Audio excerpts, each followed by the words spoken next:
Uma boa noite oficial para o início da nossa aula, que tem o tema A Oração Dominical.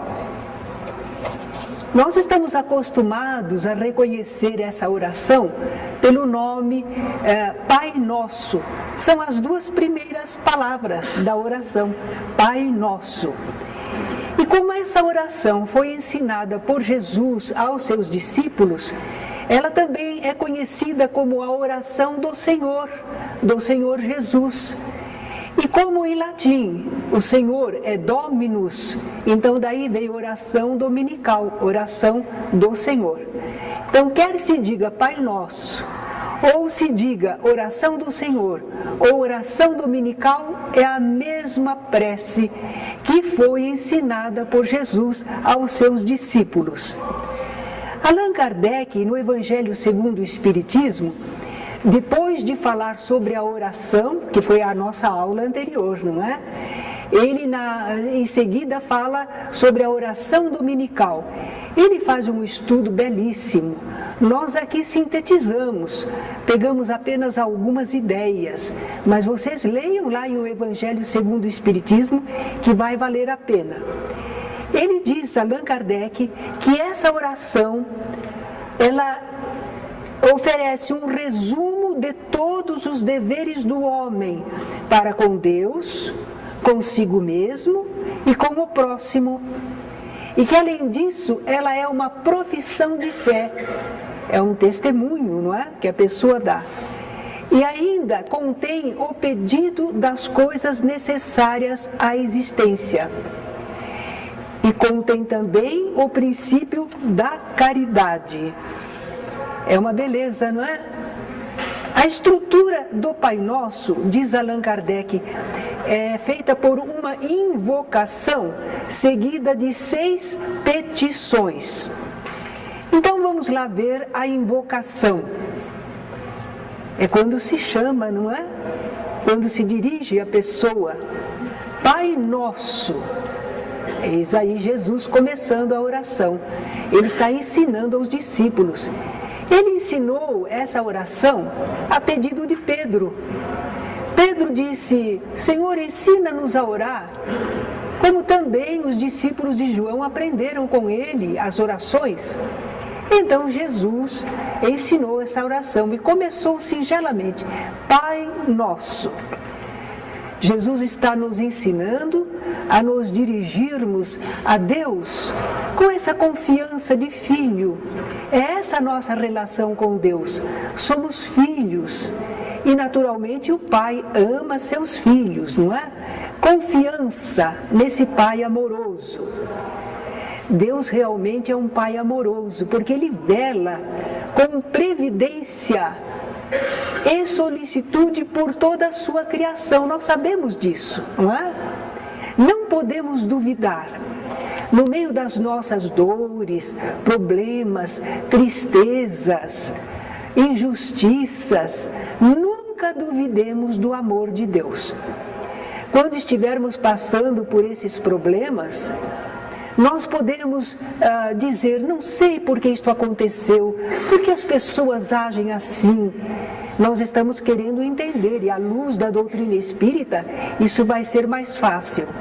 Mas, em verdade, jamais poderemos blasfemar, que é falar contra Deus, contra a sua lei, sua sabedoria e seu amor. Isso jamais, não é? Pai Nosso. Essa palavrinha já faz com que a gente se sinta não egoísta, mas fraterno. Quando a gente vai orar e fala Pai Nosso, primeiro a nossa confiança em Deus, mas em seguida nós estamos lembrando da fraternidade com todos os filhos de Deus. Então não podemos fazer uma prece egoísta, não cabe, não é?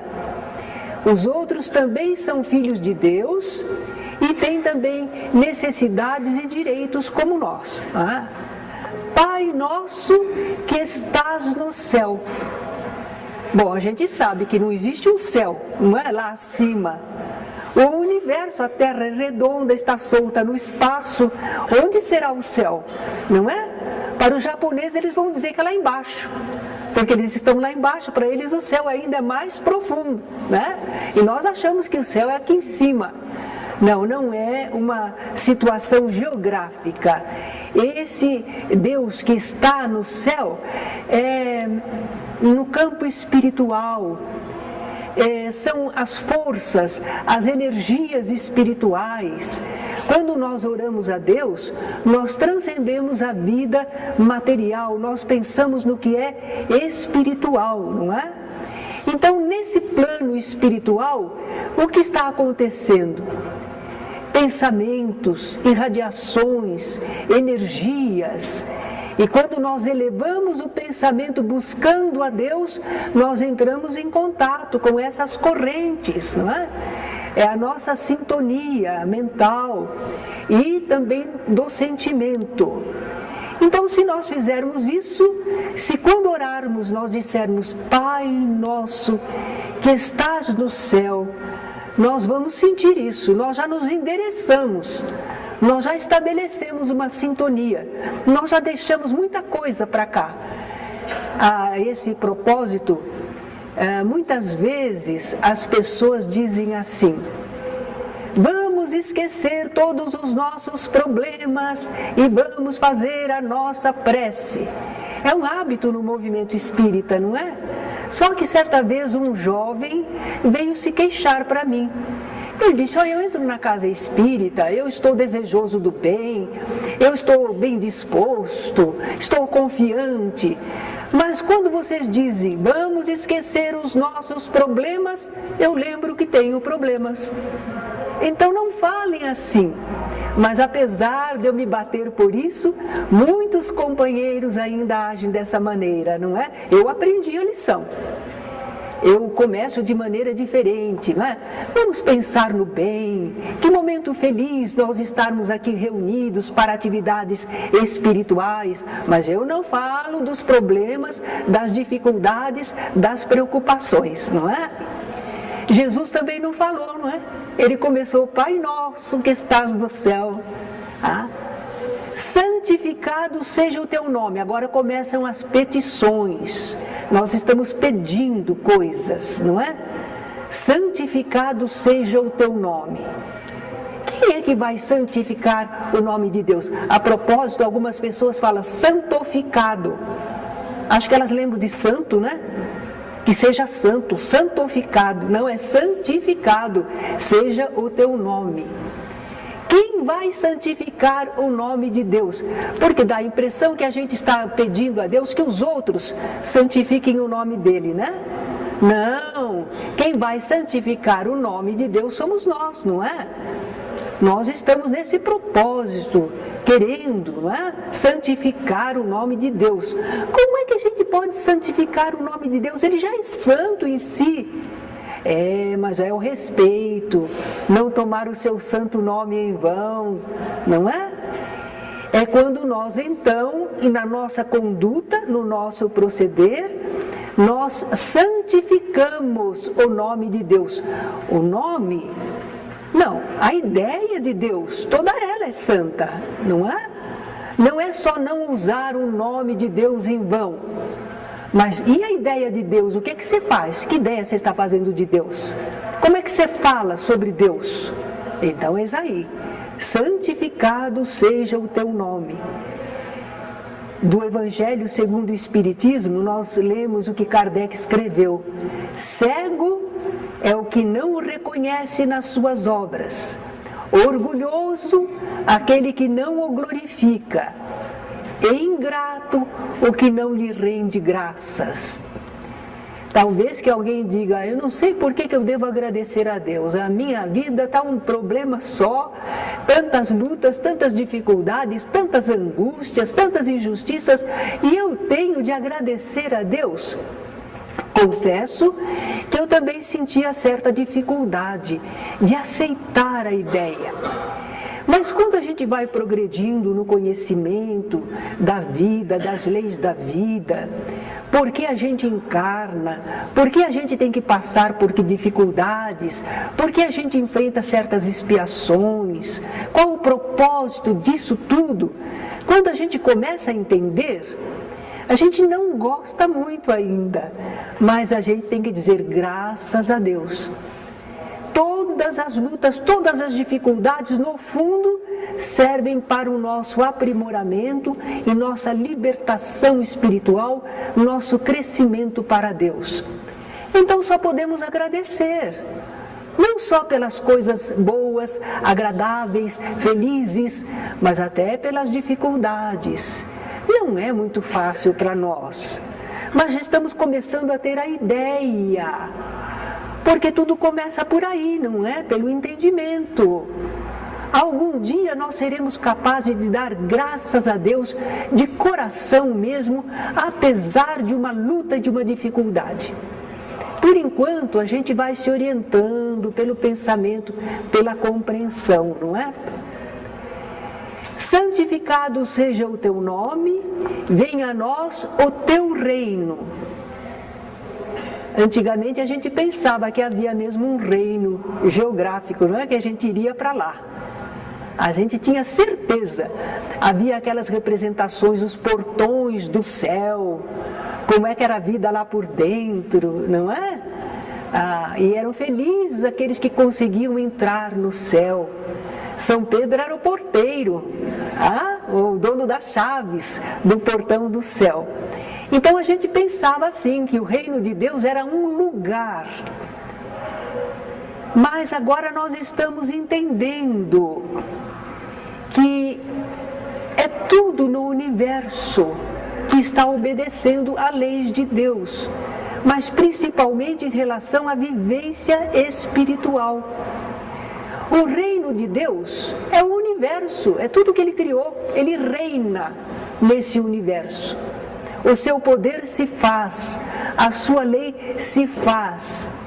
E tudo que Deus estabeleceu nesse seu reino é bom. Especialmente, então, se a gente pensar no campo espiritual, é perfeito, é justo, não é? Esse reino de Deus, que é a ordem, é a justiça, é o amor, é o progresso, isso é o reino de Deus. São as leis desse reino, né? Ele vai se instalar na terra, vai. É programa divino. A lei de Deus vai se cumprir. Não resta dúvida. É claro que existe o concurso do tempo, mas vai se cumprir. Quando a humanidade entender e cumprir as suas leis aqui na Terra, porque em outros mundos melhores os espíritos já compreendem e já cumprem as leis de Deus. Lá já vige o reino de Deus. Nós aqui ainda estamos pedindo, venha a nós o teu reino, porque ainda não instauramos, não é? Nós é que vamos instaurar de acordo com as leis de Deus. Mas o que nós queremos é rogar a Deus que esse reino, esse bem, essa paz, essa concórdia, esse amor, que venha mais depressa.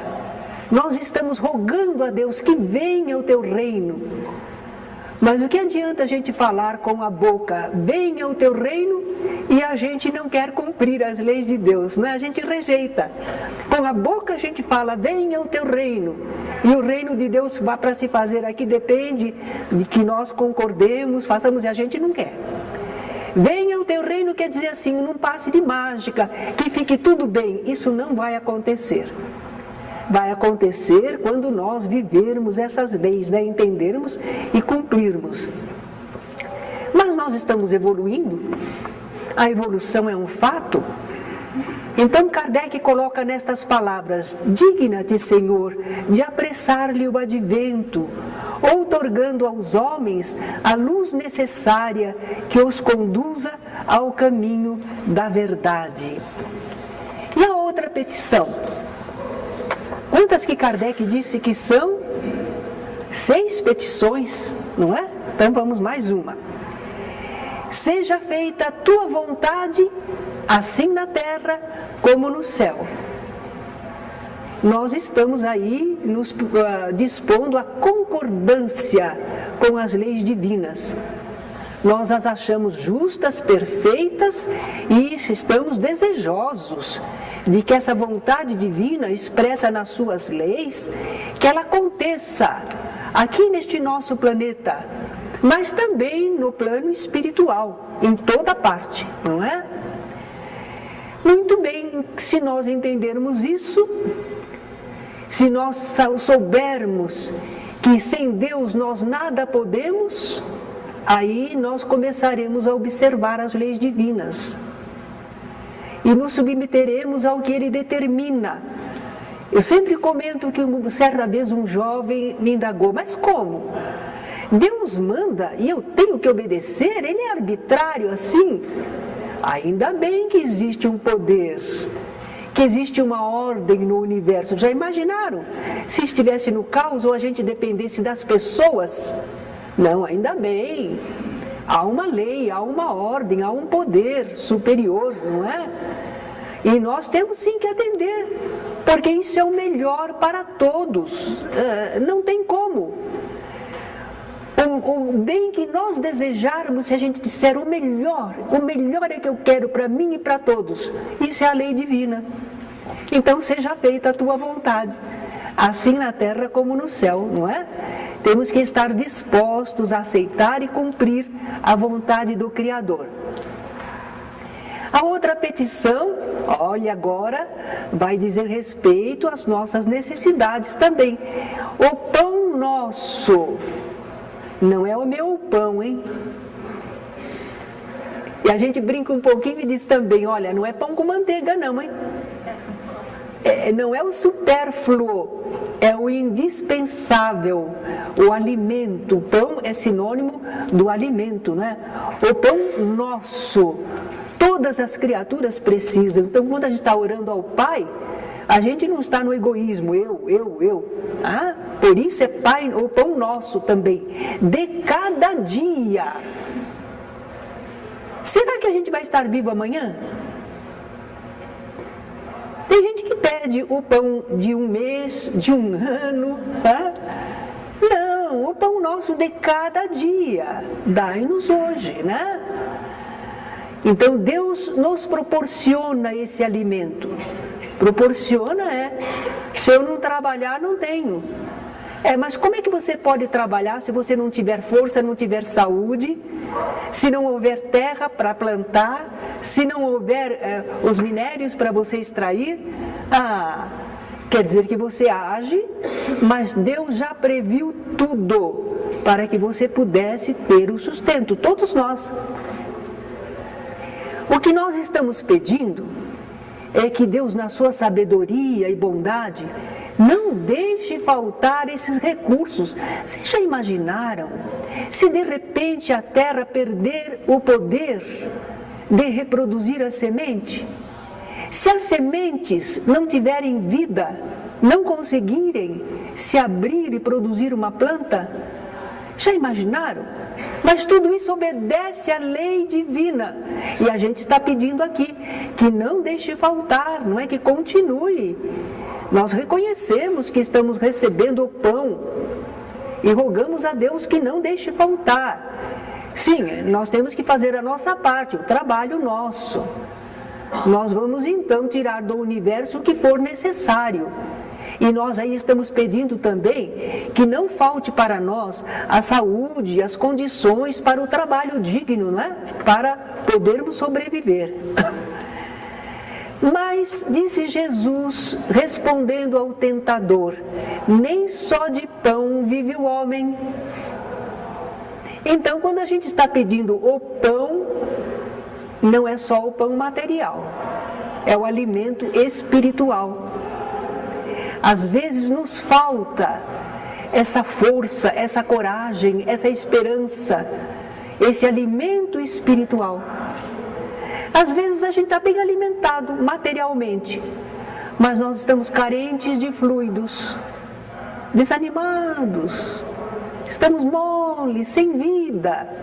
Então nós estamos carentes de alguma coisa, né? Então que Deus nos conceda esse sustento espiritual também.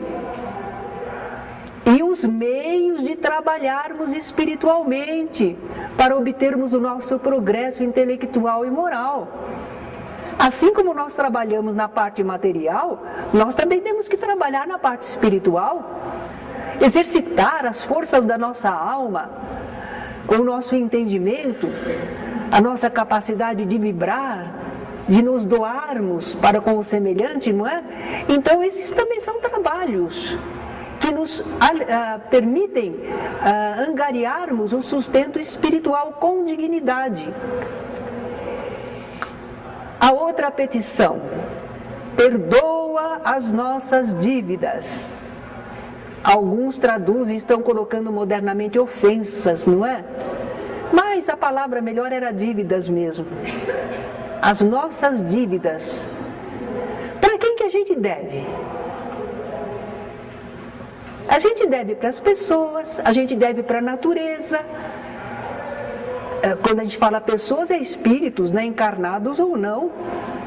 A gente deve perante a lei divina, porque a gente recebeu tanto de Deus. E o que a gente produziu com tudo aquilo que recebeu? Tem uma poesia muito linda que termina dizendo assim: o que fizeste na tua peregrinação? E o amado Nervo, se não me engano, tem aquela, eu nunca sei se é de Gabriela Mistral ou Amado Nervo, que pergunta: o que fizeste hoje? No que serviste hoje?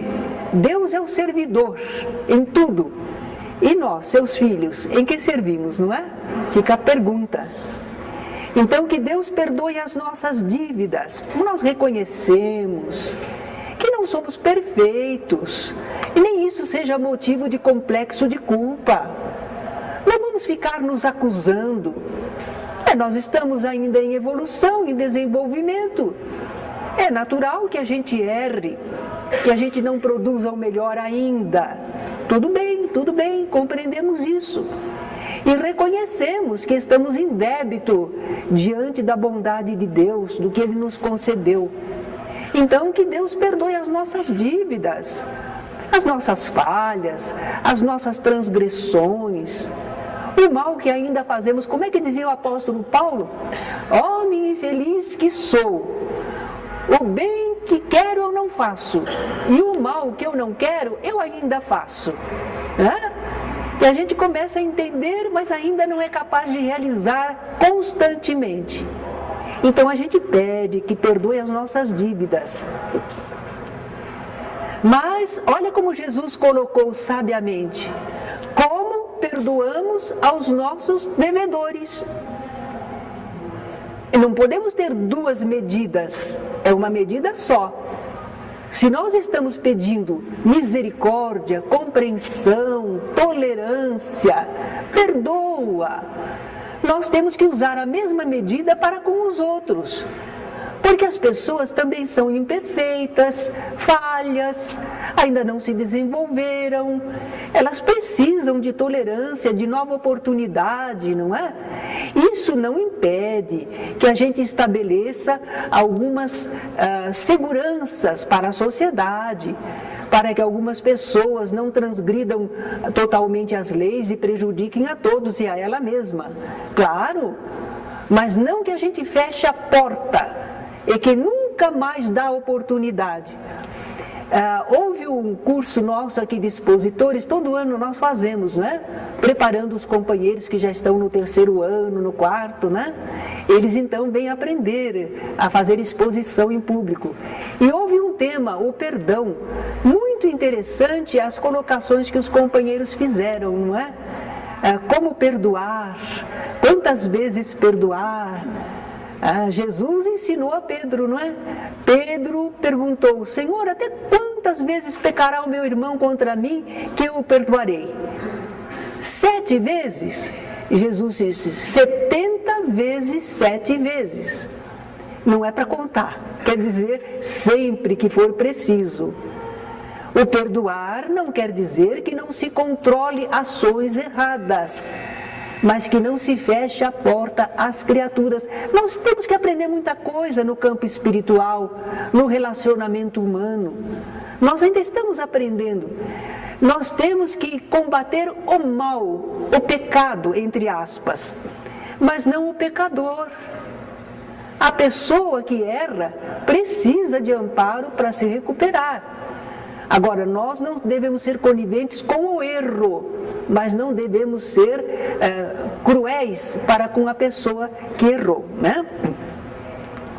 Aqui também Kardec coloca uma observação interessante, que a morte não nos surpreenda, guardando nós no coração desejos de vingança. Isso já muitos povos dizem, né? Que a gente não deve deitar sobre a nossa ira.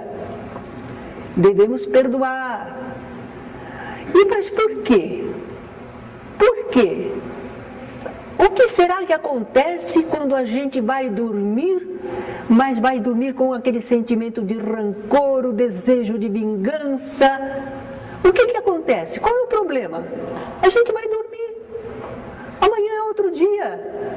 O corpo dorme, mas o espírito não. E o que o espírito está sentindo? Com que ele está sintonizando? Que campo ele está abrindo para espíritos adversários, maldosos? Então, o corpo dorme e ele está remoendo aqueles sentimentos. Estabelece sintonia com espíritos também rancorosos. Onde é que ele vai? Como é que ele vai acordar no dia seguinte? E se de repente ele morre durante a noite? Em que companhia ele ficou? É melhor não dormir com a raiva, né? É melhor limpar o coração, deixa para lá, Deus é que sabe, não é? Não nos deixes cair em tentação. O pessoal fala isso com muita convicção, com muito fervor. Não nos deixes cair em tentação. A gente tem medo da tentação, não é isso? Tentação leva a gente para o mau caminho, compromete a gente espiritualmente. Antigamente a gente achava que a gente ia para o reino do diabo. Tentação, que coisa horrível que é. A gente tem medo dela. A gente tem medo, E por que a gente cai em tentação? Porque a tentação é bonitinha. A tentação nunca vem com cara feia. Ela vem como se fosse uma coisa boa, agradável, lucrativa, sem trabalho. Ela vem como se fosse uma coisa assim, olha, isto é um prazer e não vai ter consequência nenhuma. É assim que ela vem. E a gente é muito ignorante, né? A gente é bobo, a gente é ignorante. A gente não é capaz de perceber onde aquilo vai. A gente só vê o prazer do momento, o lucro do momento. E aí que a gente cai na tentação. A gente cai no erro. E o problema da tentação é quando chega nas consequências. Começa tudo bonito, mas quando chega nas consequências, aqui que a gente diz, o que eu fiz? Por quê? Não é que eu entrei por esse caminho. Mas essas situações que parecem nos instigar a agir de modo inferior, que parece algo agradável, lucro fácil, sem responsabilidade, por que elas são assim? É a nossa ignorância que faz pensar que são atrativas, belas, sem responsabilidade. Como é que a gente diz aquele ditado popular? Macaco velho não põe a mão em combuca. A experiência ensinou para ele. Porque eu vi um filme documentário, como é que uns homens conseguiam encontrar água em regiões áridas, mas que os macacos sabiam onde tinha, mas não contavam. Então o que acontecia? Eles puseram umas guloseimas dentro de uma cabaça, de uma combuca, e o macaco foi lá e pôs a mãozona e pegou. Só que quando ele fechou a mão, não passa na boca, não sai. E ele não quer largar o que ele pegou. E ao mesmo tempo ele não consegue tirar. E lá fica ele, não é? nós vemos aí uma situação em que a pessoa cai numa situação atraída por algo, certo? Ah? Mas ela age de tal maneira que ela se fecha na situação. Mas essa era uma situação do macaco, mas também, sabe o que eles faziam? Eles punham bastante sal, e o macaco gostava do sal, lá não tem? Então ele comia bastante sal e dava sede.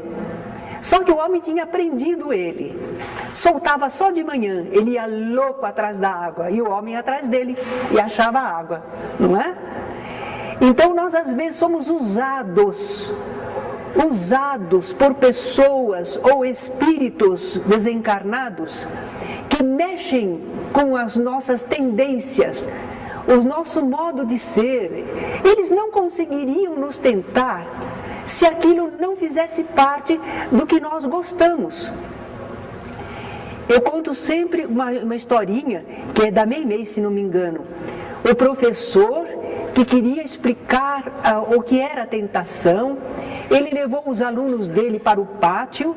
Lá no pátio, na cavalariça, havia um cavalo, e o professor pôs uns obstáculos no caminho do cavalo e acenou com uma espiga de milho cru. Ele tinha oferecido para os alunos: quem quer comer esta espiga de milho cru? Ó, professor, milho cru não quero não, né? Mas ele acenou para o cavalo veio pulando os obstáculos para abocanhar o petisco, não é? Então, quer dizer, atraía o paladar do cavalo, não atraía o paladar dos alunos. Então, só lobo cai em armadilha para lobo, não é? E nós temos que estar vigilantes, porque o problema não está fora de nós, está dentro de nós. O que está me atraindo? Por quê? É bom, não é? Qual a consequência? Haja aprendizado na vida, né? Nós estamos aprendendo. Às vezes aprendemos na dificuldade, na consequência terrível. Então, as tentações são fruto da nossa ignorância espiritual. E é por isso que elas continuam surgindo no nosso caminho. Quanto mais eu rezo, mais assombração aparece. Não é o que o povo fala? A gente fica: não nos deixes cair em tentação. Mas o problema está aqui, não é?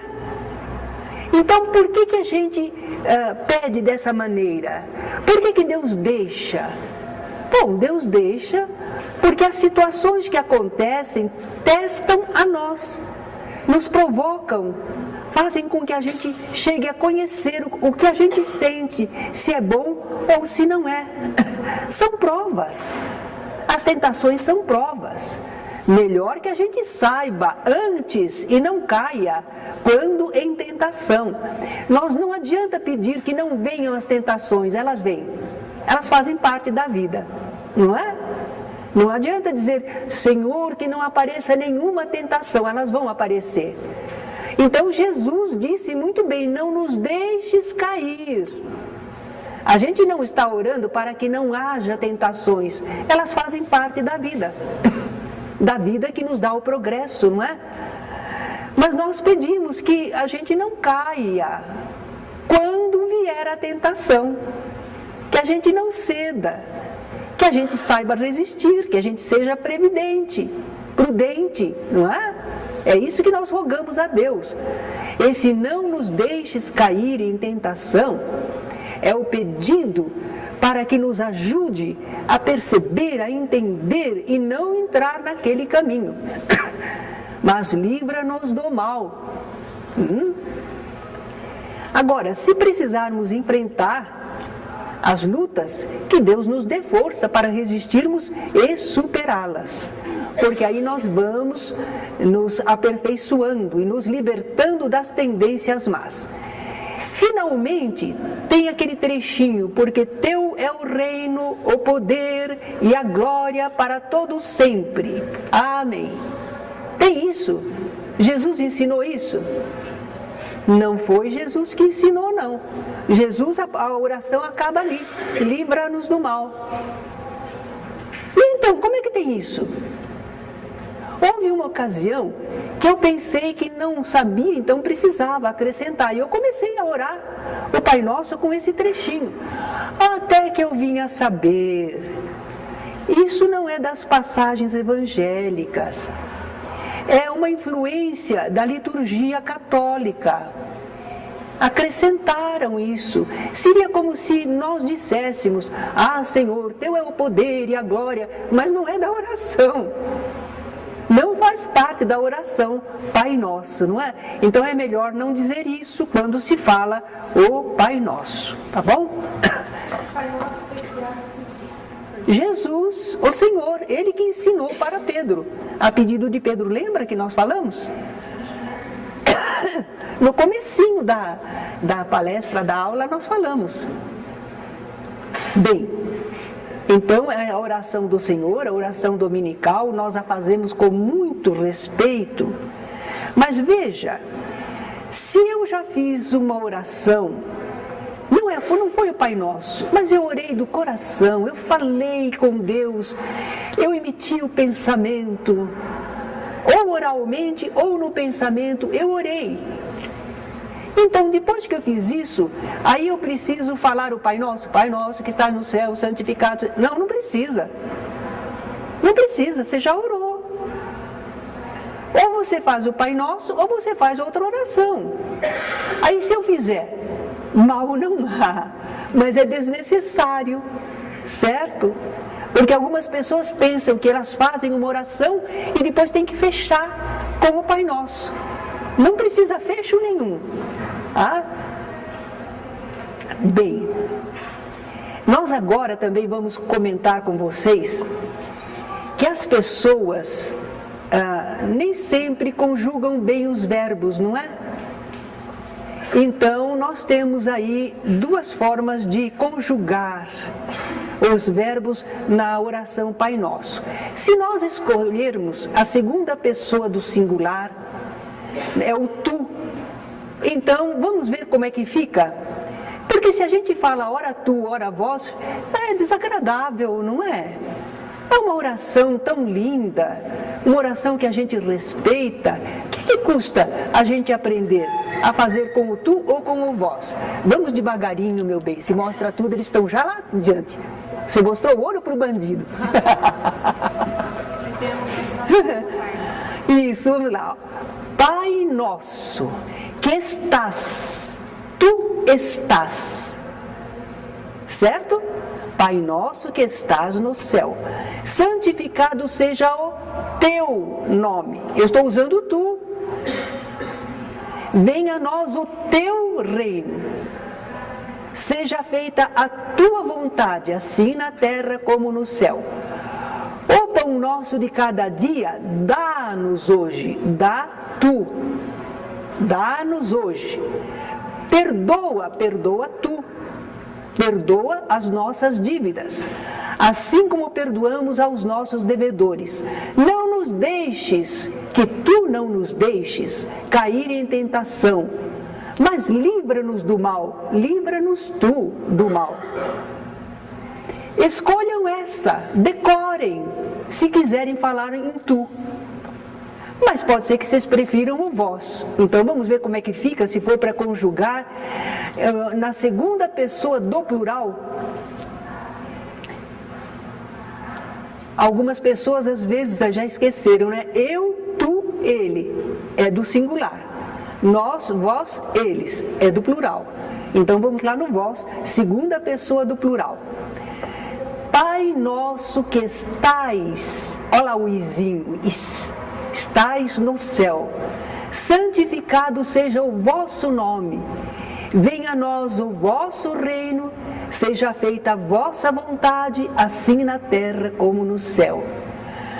O pão nosso de cada dia dai-nos hoje, perdoai as nossas dívidas, assim como perdoamos aos nossos devedores. Não nos deixeis cair em tentação, mas livrai-nos do mal. É só vocês escolherem uma forma ou outra e memorizarem. Aí quando vocês fizerem a prece, vocês já estão acostumados, aí não mistura uma coisa com outra, não é tão desagradável. Parece até um desrespeito, né? Pela oração do Senhor. Sim.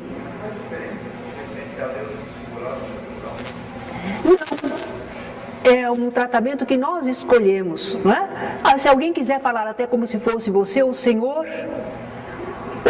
quer fazer isso para mim, então, parece mais respeitoso. Assim. Sim, essas duas formas são as mais tradicionais, ou tu ou vós. As duas são válidas. Mas tu parece um pouco de falta de respeito, assim. Não, porque antigamente para certos povos o tu era justamente quando havia respeito, uma intimidade, uma busca, aí se usava o tu. No Brasil, no português que nós usamos, o tu é perfeito. Há alguns sulistas que falam, também nos cariocas, né?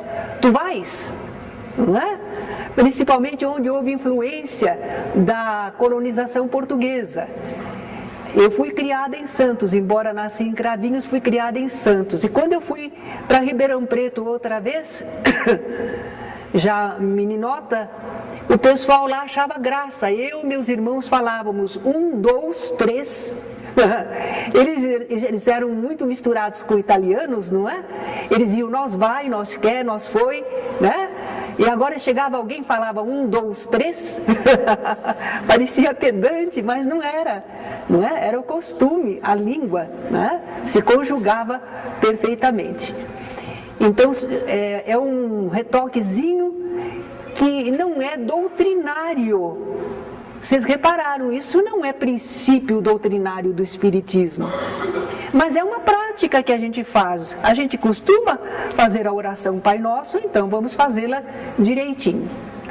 Agora estamos abertos a perguntas, hoje deu tempo. Sim. Eu até concordo com a senhora quando a senhora disse que a gente tem que trabalhar, pode ser a gente, mas frente a isso, como é que a senhora vê a famosa frase, ai os lírios do campo, mas é outra coisa, outro enfoque, muito bem lembrado. A respeito disso eu tenho até uma palestra inteira para poder explicar, mas vamos resumir. Olhai os lírios do campo, porque Jesus está querendo acalmar as pessoas que estão aflitas pela sobrevivência. Muitas vezes a pessoa deixa de cumprir as leis de Deus para resolver os problemas materiais imediatos, não é? Então, Jesus, muito amoroso, está querendo fazer a pessoa entender que ela não está à mercê, que Deus sabe o que ela precisa, não é? Então, ele usa essa expressão, olhai os lírios do campo. Eles não tecem nem fiam. E, entretanto, eu vos asseguro que nem Salomão, que foi o rei, né, dos judeus lá, nem Salomão em toda a sua glória se vestiu como um deles. Porque realmente a pétala do lírio, às vezes o colorido dela, pode ser frágil, mas é uma beleza extraordinária, não é?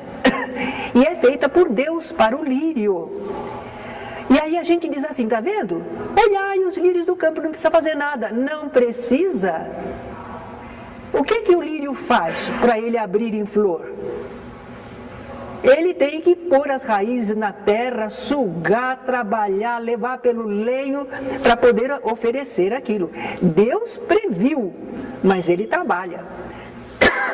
Jesus diz assim, olhai as aves do céu. Elas não juntam em celeiros, não plantam, não juntam em celeiros. E, entretanto, vosso Pai os alimenta. A vizinha não planta, mas ela sai procurando, ela voa, ela esforça, ela faz a parte dela. O que ela sabe e o que ela pode, ela faz. Existe na natureza, mas ela é que vai buscar. E se tiver um frutinho, ela tem que trabalhar com o frutinho. Eu achei tanta graça o tucano, não é, com aquele bico enorme, mas ele só pode comer o frutinho na beiradinha, na pontinha, que ele consegue, né, trabalhar com o fruto. Então a gente vê que todos os seres trabalham para ter a sua sobrevivência, mas não foram eles que criaram os elementos dos quais eles vão viver. Deus alimenta, Deus veste, nós recebemos a pele. Já pensou a nossa pele? Que coisa admirável que ela é? Reveste o nosso organismo inteiro. Ela permite a oscilação da temperatura. Se a gente machuca um pouco, ela se recompõe. É admirável, Deus já nos vestiu. Então, nós temos que cuidar daquilo que Deus nos oferece. Temos que ter esse trabalho, não é? É para não termos aflição pela sobrevivência. Agora, talvez que alguém diga, mas teve gente que morreu de fome. Verdade, verdade. Isso demonstra a desorganização da vida social no nosso planeta. Não é a lei divina, são os homens, os seres humanos, não é? Que não respeitam, que não partilham, que não compreendem, não se amam. Não é da lei divina que alguém morra de fome, não é. Mesmo no deserto, existem aquela cadeia alimentar, mesmo no deserto ela ainda existe. Tanto que os beduínos sabem, né, sobreviver, como encontrar água e uma série de coisas mais. Então, em toda parte, Deus enseja a vida, dependendo apenas do ser usar a sua inteligência e a sua capacidade de ação.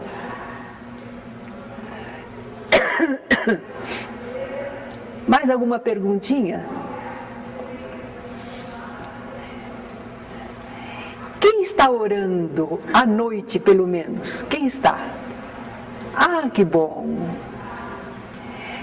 No Velho Testamento, a gente lê a história do povo judeu que orava pedindo a vinda do Messias, pedindo a misericórdia de Deus para o seu povo.